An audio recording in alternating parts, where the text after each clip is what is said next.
I caught my husband cheating, so I silently agreed to open marriage. Now he's furious. I'm actually going on dates. My husband has been sleeping with his coworker for the past 6 months, but instead of throwing a hysterical fit, packing my bags, or begging him for the truth, I quietly signed up for an open marriage dating app, started going on actual dates, and let him catch me. Now he's having a total meltdown, crying to anyone who will listen about how I destroyed our sacred vows. For a quick context, we've been married for 4 years, together for 7. I genuinely thought we were solid. Then, about a month ago, he made the ultimate rookie mistake. He left his iPad at home, fully synced to his iPhone's iMessage. I picked it up just to browse, and a barrage of very explicit text popped up from a number saved as Dave. IT. Spoiler alert. Dave is actually a 26-year-old marketing assistant named Chloe. I scrolled back and found everything. Hotel bookings, pictures, and them planning their next weekend conference. The weirdest part? I didn't shed a single tear. Most people would scream or throw plates, but I just felt this icy, crystal clear realization that the man I married was a complete fraud. I knew that if I confronted him right then, I'd just get the standard cheater's script. Gaslighting, fake tears. It meant nothing, and he would just get better at hiding it. I didn't have the energy for that pathetic performance, so I didn't say a word. I took screenshots of everything, sent them to a secure folder, and decided something else. If he had secretly changed the terms of our marriage to open without consulting me, I was fully entitled to enjoy those exact same perks. I was going to play his game, but way out in the open. That night he came home from work, complaining about how exhausted he was from all his back-to-back meetings. I watched him kick off his shoes, kiss my forehead, and ask what was for dinner, all while wearing the exact same shirt he was wearing in a selfie he had sent to his side piece just a few hours earlier. The audacity was almost impressive. A normal person would have thrown the iPad at his head right then and there. I really thought about it, but as I watched him eat the dinner I cooked, acting like the perfect tired provider, the initial shock I felt morphed into something cold and calculated. I realized that if I confronted him, he would just do what all cheaters do. He would deny it at first, then he would try to blame my lack of attention. Then he would squeeze out some fake tears, and finally, he would just learn how to hide his tracks better. I refused to give him the satisfaction of seeing me broken. He had already stolen my trust, and I was absolutely not going to let him steal my dignity too. So I smiled.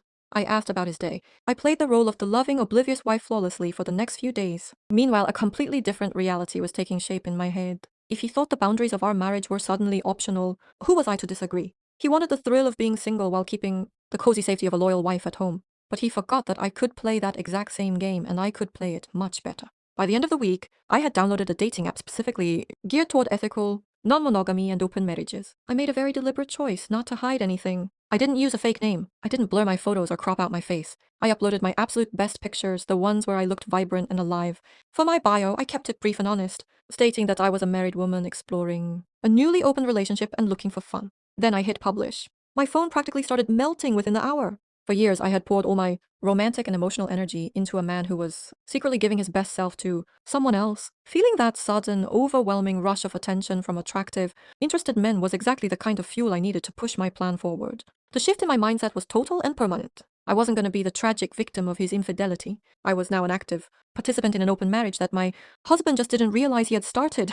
It did not take long for me to set up my first date. I spent a Friday afternoon getting my hair blown out, doing my makeup meticulously, and putting on a stunning new dress that I had bought just for the occasion. It was the exact kind of effort I used to make for our anniversaries before he stopped noticing me. When I walked downstairs that evening, the look on his face was absolutely priceless. He was sprawled on the couch in his sweatpants, fully expecting another quiet night of me watching television while he secretly texted his affair partner in the bathroom. He sat up straight, his eyes wide, and asked where I was going looking like that. I kept my voice completely light and breezy. I told him I was just heading out to grab drinks with someone, and that I would probably be out quite late. I did not give him a name. I did not offer a location. I just grabbed my purse, flashed him a bright, carefree smile, and walked out the door, leaving him completely dumbfounded in the living room. That first date was exhilarating. It felt amazing to sit across from a handsome stranger who was hanging onto my every word, treating me like a prize rather than a piece of furniture he had grown tired of. I came home around 2 in the morning, buzzing with leftover adrenaline and feeling more confident than I had in years. My husband was wide awake, nervously pacing the kitchen.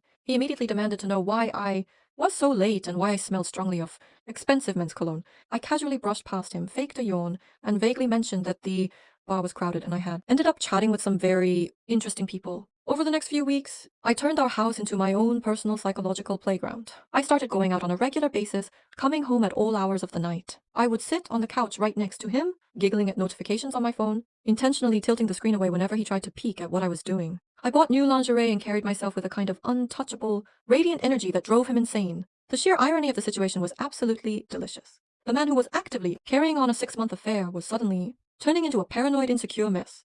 He started trying to casually pick up my phone, only to find I had changed my passcode. He started leaving work early to see if I was home. He was losing his mind trying to figure out if I was being unfaithful, completely blind to the fact that his own house of cards was about to come crashing down. He was practically vibrating with jealousy, and I was just waiting for the perfect moment for him to finally snap.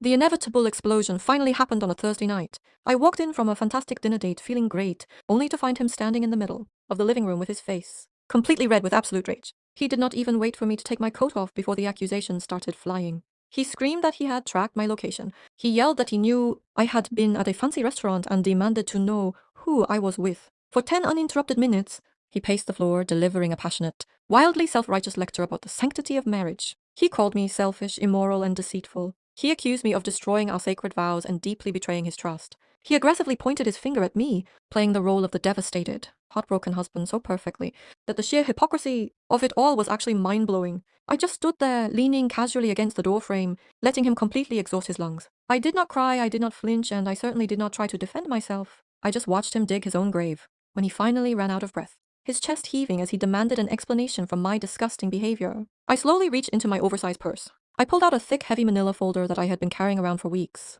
Without a single word, I tossed it right onto the coffee table in front of him. The folder popped open and high-quality printed screenshots spilled everywhere.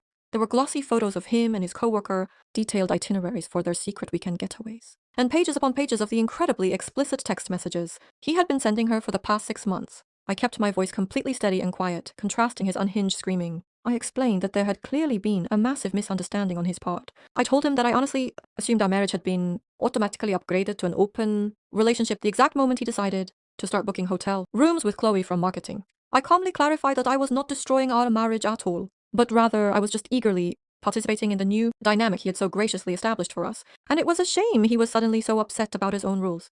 Watching all the color violently drain from his face was one of the most deeply satisfying moments of my entire life. The loud, righteous anger that had been fueling his little tantrum vanished in less than a second. He stared at the glossy photos scattered across the coffee table, his mouth opening and closing like a fish out of water, as his brain completely short-circuited trying to find a way out of the trap. All that aggressive bravado crumbled into pure, pathetic panic. He immediately dropped to his knees and tried to grab my hands, but I took a sharp step back, utterly repulsed by him. He started stammering out the exact predictable script I knew he would use from the very beginning. He desperately swore that his affair meant absolutely nothing, that it was just a massive mistake, and that I was the only woman he truly loved. He begged me to stay and insisted that we could fix everything with marriage counseling. It was truly pathetic how quickly the man who had just spent 10 solid minutes calling me a monster was suddenly sobbing like a toddler caught stealing candy. I did not entertain a single second of his begging. I simply stepped around him, walked over to the entryway console, and picked up a second, much thinner envelope. I dropped the freshly printed divorce papers right on top of his messy pile of cheating evidence. I calmly informed him that while I had been thoroughly enjoying my busy dating schedule,